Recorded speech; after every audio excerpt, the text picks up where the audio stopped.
Ai te rā o Waitangi e kainamu mai nei a whakaatu mai ai te kiriata Māori hō ara The Pa Boys. He mea tuhi, tohu anō hoki e Himiona Grace, me te whakapae koe nei te kiriata nui o tēnei raumati ki roto o Aotearoa nei. Engari ai rā nei ka eke tēnei kirimata ki taua taumata. Kāore he kōpaka o te pūoru me te ahurea Māori,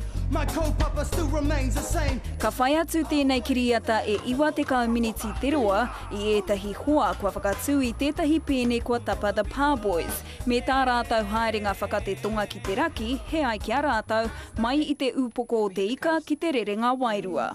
Time to change schools.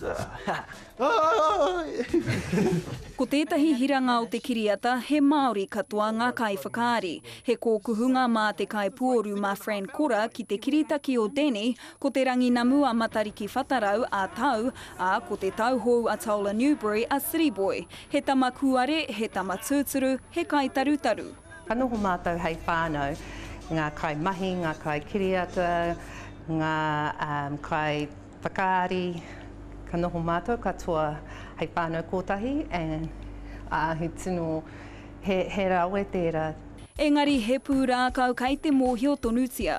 Ko te tuakiri, te mōhio no hea koe, ko wai koe, te hoki ki te whānau, me ngā tikanga ngā tupuna. He pai ki te i te rere hua o tua whenua me ngā hapori tai atu ki era i te tai rāwhiti. He oe ara ke te taumata o te kōrero ki te kimo koe kua mahuetia.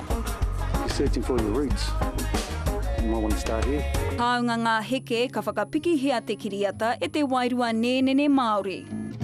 Where you fellas from, brother? We're the Pa Boys from Wellington. Wellies, eh? City Kings. I te mutunga iho, he kiriata pai hei mātakitanga mā te whānau katoa i te rā o Waitangi e kainamu nei. Where are you from? I don't know where I'm from. Orini Tipene Leach, Te Karere.